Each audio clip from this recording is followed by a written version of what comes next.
इकरारुल हसन का इंट्रोडक्शन वो बंदा करवा रहा है जिसको कौम यूथ के अलावा शायद ही कोई जानता हो। भाई साहब कह रहे हैं कि इकरारुल हसन सरेआम के नाम से प्रोग्राम करता था।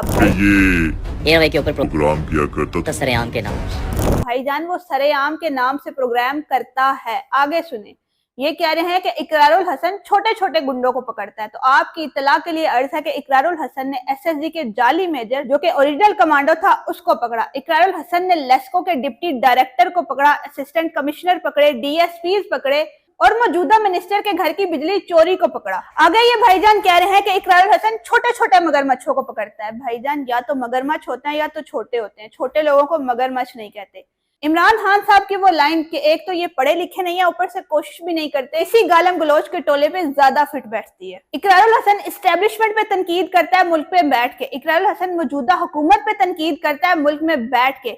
यहाँ तक के गालम गलोच के इस टोले को आईना दिखाने की कोशिश कर रहा है मुल्क में बैठ के। आप आए, आप मुल्क में बैठ के इस्टेब्लिशमेंट को आईना दिखाएं, आप मुल्क में बैठ के इस्टेब्लिशमेंट पे तनकीद करें। इस्टेब्लिशमेंट को छोड़े, मरियम नवाज साहिबा को कहें कि वो ठीक काम नहीं करी, मुल्क में बैठ के उन पे तनकीद करें। वो तो फिर चीफ मिनिस्टर हैं, आप उनको भी छोड़ें। आप एक पुलिस कांस्टेबल के सामने जाएं और उससे कहें कि वो ठीक नहीं है। आपकी मर्दानगी का, आपकी हिम्मत का और आपकी आजादी की जंग के जुनून का पता चल जाता है। गालम गलोच के इस टोले के पास ना तो कोई दलाइल होते हैं, ना इनके पास बातों को काउंटर करने की सलाहियत है, और गालम गलोच को ये शऊर का नाम देते हैं। भाईजान, आजादी की जंगें मैदानों में लड़ी जाती हैं। आजादी की जंग मुल्क से बाहर बैठ के नहीं लड़ी जाती।